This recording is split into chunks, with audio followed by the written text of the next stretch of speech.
Welcome back to day 3 of your clay camp. It's also our final day of our camp, and we're going to be creating a air dry clay project with a bowl where I'm going to teach you how to make your own air dry clay.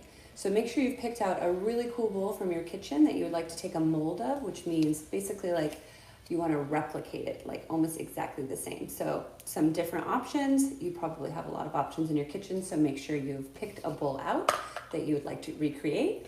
And then let's go over that you have all of your other supplies that you need today. Well, welcome back, campers, to day 3 of your clay camp. And I'm super excited about this project because I'm going to be teaching you how to make your own clay at home. That way you have endless possibilities for how many sculptures you can create. So in your clay kit, you should have had a bag of a sort of floury mixture wrapped in plastic wrap. So I went ahead and took the plastic wrap off, and I dumped my flour and salt mixture into a bowl. So we went ahead and pre-mixed it for you just to make it really easy for the project. But if you want to make your own air dry clay, it's a 1/2 cup flour, a 1/4 cup water, and a 1/4 cup salt. So if you look at your measuring device, hopefully you can see this on the camera. Kind of hard to see maybe. So it's 1/4, 1/2 on your measuring cup. But the recipe's here, and I'll also make sure to put it up on the video too so it's easier to see. So before we get started, you want to make sure that you have a measuring cup full of water for your 1/4 or 1/4 cup of water. And you also want to make sure that you have a bowl, just an empty bowl, because this is going to be a press coil project. So we're basically going to be making a mold of this bowl. So we'll have another bowl, but it's going to be made out of coils of our very own handmade clay. So once you have your bowl, you're going to take your plastic wrap piece, and hopefully it didn't all stick together. You can always get another piece if you have some at home. And you're just going to kind of loosely push it into the bowl so there's no air underneath. And it's going to take in the form of that bowl. If you have a lot of excess, depending on what size bowl you chose, you can do a smaller bowl, or you can do one like this. I really found that a wider bowl works better for this project. I tried doing more of a narrow looking bowl and it took forever to dry. So I think the wider, the better.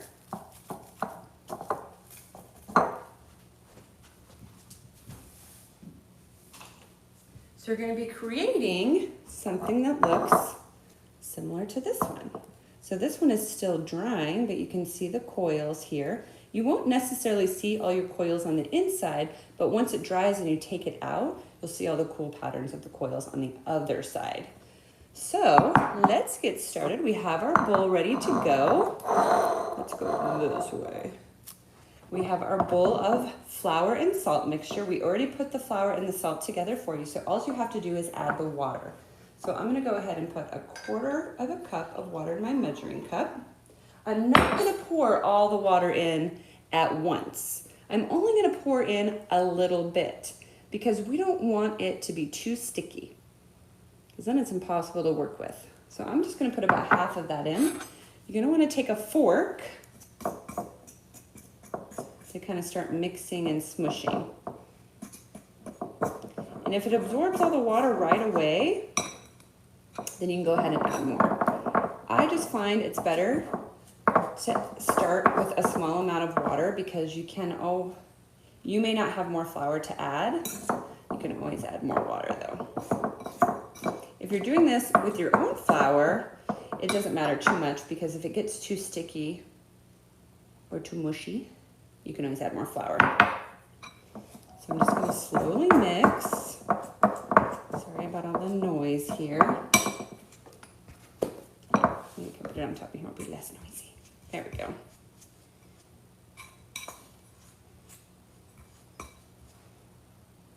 All right, you can see it's getting kind of sticky to my fork. I got a lot of flour left over, so I'm going to go ahead and dump in the rest of my water. And you actually might find that you need more water. It just really depends. It is a recipe, but every flour kind of reacts differently. Sometimes it absorbs it really quickly, sometimes it doesn't. You kind of know this, or your mom or dad know this if they've ever done any baking.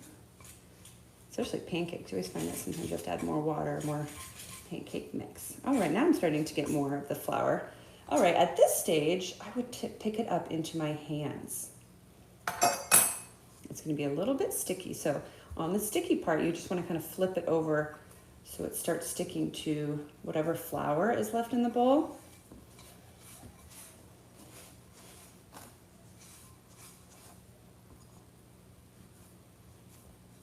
There we go. I'm gonna pick it up and we'll do what they call knead. And if it's super sticky to where it's like won't come off your hands, then you definitely added too much water. That's what you want to avoid. So hopefully you have a little extra flour that you can add. But if you added it slowly, then you should be okay. It's a little sticky, but that's okay because we want it to be a little sticky.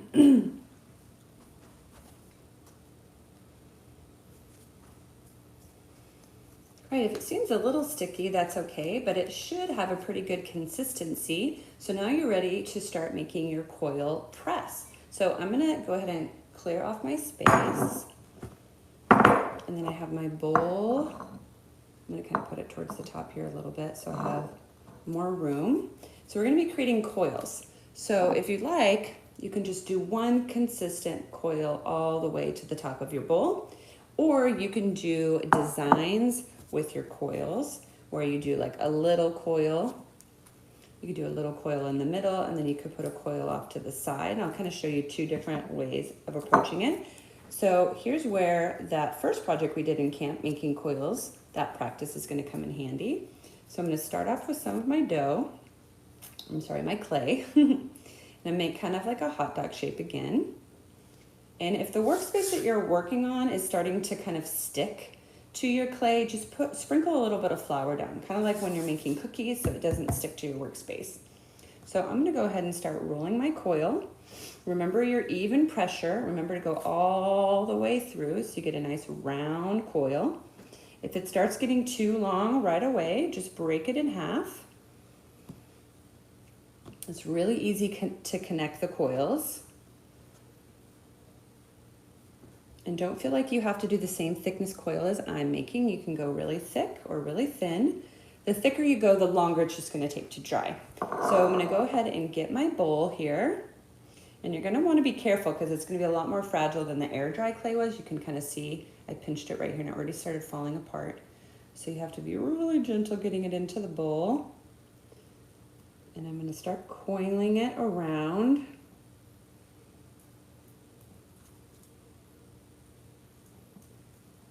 So you can see it just broke again. They're right in the middle to get it started. There we go. And if your coil breaks, just like mine did, it's totally normal because it is made from flour. So then just go back to your other one, your little bit bigger one. I'll show you how to connect it. It's basically the same way you would connect anything that breaks in clay or you want it to stick to itself, is just by adding a little bit of water. So I'm going to just add a little bit more water here and just a touch of water. And it is helpful to have a little bowl or cup of water nearby, just like with the first two projects. So I'm going to start wrapping around again. And this one is a little bit more fragile than my last one, but that's all right. It just broke again. So you can kind of see, you can see here where it broke. See, it's a little bit thinner, a little bit thinner. But that's okay because I can easily replace that. So if you are a perfectionist, you can just take like a smaller piece and kind of fill in that space right there. Or you can just take your longer, bigger coil and just keep wrapping it around. It's really up to you. Mine's pretty sticky, so I don't feel like I really need to add water to get it to stick together. All right, so if you want to do a bowl that's more like this, then you're just going to continuously wrap around until you run out of clay. If you want a little bit more of a challenge, you can build coils, and you can even just do it right on your workspace, where you kind of wrap them around. You could do different shapes, doesn't have to be circular. right? You could make them like a diamond shape. You can make a heart shape. And then you can start adding those and connecting them throughout your bowl, right? You could do several of them. So say if you did a bunch of circles, you could build like 5 or 6 small circles. Some of you maybe have done something like this before with regular clay, where you take something like this, same thing like the diamond shape, and you would put it there on the bowl, and then you would just fill in the space. It's just a little bit easier to kind of visualize with the circle versus the diamond, but you get the idea. You could even switch off, right? You could do a circle and then a different shape, and then a circle, and then a diamond, and then a circle all the way around. So it's really up to you if you're up for more of a challenge. I'm just gonna do the basic all the way through the bowl.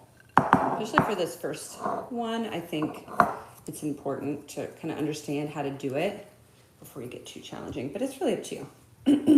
You could also do all the way up, just do the bowl shape, and then on your next one, when you make your own with your flower from home, you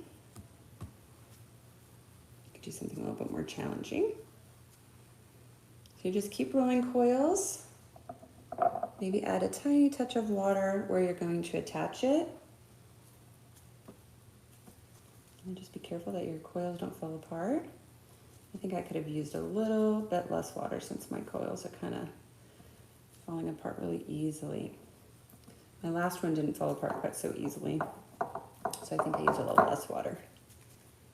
All right, so then you're just going to continue this step, making coils all the way until you run out of your homemade clay. I deliberately kind of flattened it out right here because I wanted to be able to see the difference on the other side. So if you flatten it out completely to where you can't see coils, it's actually going to be really interesting because you'll have a smooth bowl on one side and then the other side you'll still see your coil pattern. So the only issue with this homemade clay is you have to have a lot of patience because this takes a lot longer to dry than any of the other clay forms. So put it on a sunny windowsill, put it up high because heat rises and that will help it dry. I also found that once you're done, if you have a lot of the plastic wrap hanging off like this, to take some scissors and just kind of trim it shorter to where it's closer to where the bowl starts, and that'll kind of help air get in behind it. It's gonna dry on the top first, but the underneath takes a long time to dry because of the plastic, but that's so it doesn't stick to your bowl. So after about 2 days, I would go in and check it. You can kind of pull the plastic wrap off and you can kind of feel it. So you can see how you can see the coils on the back. Isn't that neat? But mine is still pretty mushy because I just made it yesterday, so it still needs a lot of time to take the form of my bowl and to dry. So I'll probably put this out in the sun today. All right, and then once it's completely dry, just like with your first 2 projects, we're gonna paint it with whatever paint you have left over.